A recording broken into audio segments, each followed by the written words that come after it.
Hello and happy Groundhog Day. I just did a live about this in my Less Boss Mompreneurs group, so I felt like I would come on here and share it on here too. There's been conversations coming up around time management, so I wanted to share with you some ways to create more time in your day. And there's an art to it. Do you feel like your days are on auto repeat? You get up each day, do the same things over and over each day, just like that movie Groundhog Day with Bill Murray. If you don't remember it, it's an old one. But I'm going to share with you 8 ways to manage your time wisely. And if you feel like you're stretched too thin and constantly struggling against time, or the day gets away from you, you're not alone. Time management is a practice. The more you focus on it, the better you'll become. If you understand how you're spending your time, you can adjust your schedule so that you're focusing on the things that are important to you. So, the first thing to do is to track your time for at least a week. And I know this may sound silly, but if you know where you're spending the time, the most of your time, you can easily adjust it to where you can free up your time. Okay, so keep a log of how you spend every waking hour so you know where your time is going. And you can do this with a small notebook or you can use your cell phone. Write down times and what you're doing that time.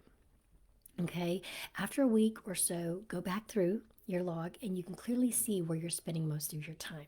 Don't cheat, be honest. About how you spend your time, or you won't get the accurate, idea of how you're spending your most of your time, and you won't be able to improve things.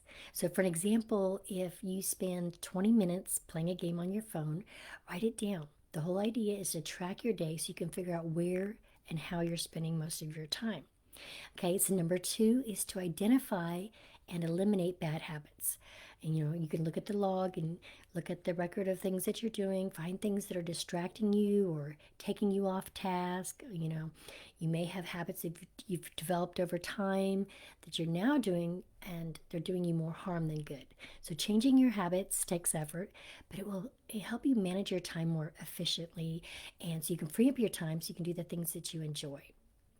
Okay, so for example, if you find that you're frequently derailed by social media notifications, turn those notifications off. This will help you you won't get as distracted, and you can block off specific times to check your social media accounts. Okay, so if your phone, you can also, if it's constantly drawing you or distracting you away from what you're trying to focus on, you can put your phone in a drawer, you can put it in another room, or just turn down the volume. And that's what I do. Okay, number 3, make a list of goals that you want to reach. Start with 3 to 5 goals that you can achieve within a few weeks. Think of things you want to change or improve upon, and figure out what you need to do and where you want to be. Okay, so prioritize your goals so that most important ones is the first, and that is the one you will spend most of your quality time on. And you can use this SMART method to set goals that are specific, measurable, attainable, relevant, and timely. For example, you might want to set a goal for, walking 2 miles, 4 days a week. And if you're already, in the habit of walking, you're regularly doing that, then this goal will be certainly attainable.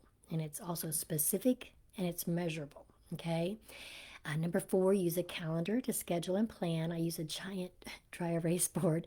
Calendars help with long-term planning and specific events that take place on certain dates and times. It just helps you remember stuff, right?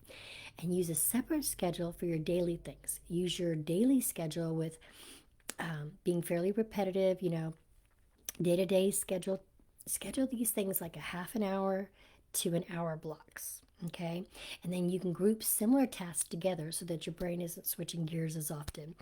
For example, block time off to read and respond to emails. Those are 2 different tasks, but you can block them together because they're really similar. So number 5, categorize your task based on the urgency and importance, and do tasks that are both urgent and important first. So urgent relates to the time that you have to complete the task, while importance relates to the task's necessity.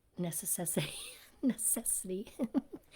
Okay, so if a task is urgent but it's not important, complete it after the task that are both urgent and important. Then move on to the tasks that aren't important or urgent and leave the tasks, those tasks for last. Okay, number 6, do important tasks when you have the most energy. Okay, track your energy during the day to figure out when it's at its peak. Like, for example, if you're a morning person, you'll have most of your energy, soon after you get up and then lag in the afternoon. So, night people, on the other hand, might find that they get a burst of energy later in the evening. Okay, so number 7, keep your focus in the moment. Focus on the task at hand rather than letting your mind, drift elsewhere. Staying in the moment rather than doing something automatically while you're doing, while you're using your time. This will help you to use your time wisely. You'll get things done more efficiently and get more enjoyment out of them if you commit to whatever you're doing. You're focusing on 100% when you're doing it. Okay. Number 8, take frequent breaks to keep your mind fresh. If it's possible, take 15 to 20-minute breaks every hour. That You can only focus and concentrate for so long on a specific thing, and taking frequent breaks, keeps you working at peak performance. You might find that you feel less tired at the end of the day. Okay, so I hope this brought you value today. If any of this landed, let me know. Give me a thumbs up. And if you'd be interested in learning more strategies about managing your time, let me know. This seems to be a common thing for most people, not having time and having time restraints to do other things. And we all have time, we get to use it wisely. Okay, and remember to create new habit. When you're creating new habits, it takes effort, and breaking bad habits takes effort, but being aware of these habits puts you ahead of the ball game. Okay, so make it a great day and be blessed.